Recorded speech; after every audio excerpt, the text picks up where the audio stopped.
ഇന്നത്തെ ഏറ്റവും പുതിയ വീഡിയോയിലേക്ക് ഇവർക്കും സ്വാഗതം. 2021 തിയേറ്ററുകളിലേക്ക് എത്തിയ അല്ലു അർജുൻ സിനിമയാണല്ലോ പുഷ്പ ദി റൈസ്. ആ സിനിമയുടെ രണ്ടാം ഭാഗമായിട്ട് ഇന്നലെ തിയേറ്ററുകളിലേക്ക് എത്തിയ ഏറ്റവും പുതിയ സിനിമയാണല്ലോ പുഷ്പ ദി റൂൾ. അല്ലു അർജുനെ നായകനാക്കി സുകുമാർ സംവിധാനം ചെയ്ത സിനിമയുടെ രണ്ടാം ദിവസത്തെ Kerala box office estimate collection, ranking collection, world wide estimate collection എല്ലാം തന്നെ വന്നിരിക്കുകയാണ്. അതിനു മുന്നേ ഒരിക്കൽ കൂടി സിനിമയുടെ ആദ്യ ദിവസത്തെ കളക്ഷനിലേക്ക് വരികയാണെങ്കിൽ ഒഫീഷ്യൽ കണക്കുകൾ പ്രകാരം മൈത്രി മൂവി മേക്കേഴ്സ് പുറത്തുവിട്ട് ഈ കാണുന്ന പോസ്റ്റർ പ്രകാരം 294 കോടിയാണ് സിനിമയുടെ വേൾഡ് വൈഡ് ഒഫീഷ്യൽ കളക്ഷൻ. ഒരു ഇന്ത്യൻ സിനിമയുടെ ഏറ്റവും ഉയർന്ന ആദ്യ ദിവസത്തെ ഗ്രോസ് കളക്ഷൻ ലോകമെമ്പാട് നിന്നും നേടിയെടുത്ത പുഷ്പ ദി റൂൾ എന്ന സിനിമ അങ്ങനെ റെക്കോർഡ് കളക്ഷൻ ഇട്ട് തുടങ്ങിയിരിക്കും. ഇപ്പോഴത്തെ രണ്ടാം ദിവസത്തെ കേരള ട്രാക്കിങ്ങിലേക്ക് ആദ്യം വരികയാണെങ്കിൽ നമ്മുടെ കേരളത്തിൽ സിനിമ നെഗറ്റീവ് അഭിപ്രായമാണല്ലോ നേടിയെടുത്തത്. രണ്ടാം ദിവസം അതിനൊത്ത കളക്ഷൻ തന്നെ ഇപ്പോഴത്തെ സിനിമ നേടിയെടുത്തിരിക്കുകയാണ്.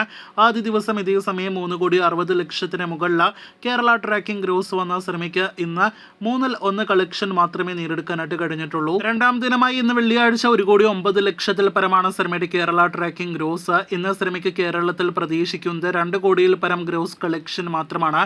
അങ്ങനെയെങ്കിൽ ആകെ 2 ദിവസങ്ങൾ കൊണ്ട് അല്ലു അർജുൻ സിനിമയ്ക്ക് കേരളത്തിൽ 8 കോടിയിലധികം ഗ്രോസ് കളക്ഷൻ കടക്കാനായിട്ട് കഴിയും. അതൊരു മികച്ച കളക്ഷൻ തന്നെയാണ് എന്ന് പറയാം. എങ്കിൽ പോലും അതിനുമപ്പുറം സിനിമയ്ക്ക് എത്രത്തോളം കേരളത്തിൽ കളക്ഷൻ വരുമെന്നാണ് നാം ഉറ്റുനോക്കുന്നത്. രണ്ടാം ദിവസത്തെ സിനിമയുടെ നോർത്ത് മേഖലയിലെ കളക്ഷൻ 60 കോടി രൂപയ്ക്ക് മുകളിലേക്ക് എത്തപ്പെടുമെന്നാണ് ഇപ്പോൾ പുറത്തു വന്നിരിക്കുന്ന വിവരം. അപ്പോൾ ഇന്ത്യൻ ബോക്സ് ഓഫീസിൽ തുടർച്ചയായുള്ള രണ്ടാം ദിവസവും 100 കോടിയിലധികം ഗ്രോസ് കളക്ഷൻ സിനിമ ഉറപ്പാക്കിയിരിക്കുകയാണ്. 100 കോടിക്കും അപ്പുറം 150 കോടിക്കടുത്തേക്കെല്ലാം തന്നെ സിനിമയ്ക്ക് ഇന്ത്യയിൽ മാത്രം രണ്ടാം ദിവസം ഗ്രോസ് കളക്ഷൻ വരുമോ എന്നാണ് നാം ഉറ്റുനോക്കുന്നത്. ബുക്ക് മൈ ഷോ സ്റ്റാറ്റസ് എല്ലാം തന്നെ പ്രകാരം മണിക്കൂറിൽ 1,00,000-ലധികം ടിക്കറ്റുകളാണ് ഇപ്പോഴത്തെ രണ്ടാം ദിവസം വെള്ളിയാഴ്ച ദിവസം വിറ്റഴിക്കപ്പെട്ടുകൊണ്ടിരിക്കുന്നത്. അപ്പോൾ ഇന്നും സിനിമയ്ക്ക് വമ്പൻ Indian collection, world wide collection വരുമെന്ന് ഉറപ്പാണ്. ആദ്യ ദിവസം ഒഫീഷ്യൽ കണക്കുകൾ പ്രകാരം 294 കോടി വേൾഡ് വൈഡ് ഗ്രോസ് കളക്ഷൻ വന്ന സിനിമയ്ക്ക് ഇന്ന് 150-200 കോടി റേഞ്ചിൽ വേൾഡ് വൈഡ് കളക്ഷൻ ആണ് പ്രതീക്ഷിക്കുന്നത്. അത് ശരിവയ്ക്കുകയാണെങ്കിൽ ഇന്നത്തോടെ വെറും 2 ദിവസങ്ങൾ കൊണ്ട് 400 കോടിയിലേറെ world wide gross Allu Arjun cinema കടക്കുന്നതാണ്.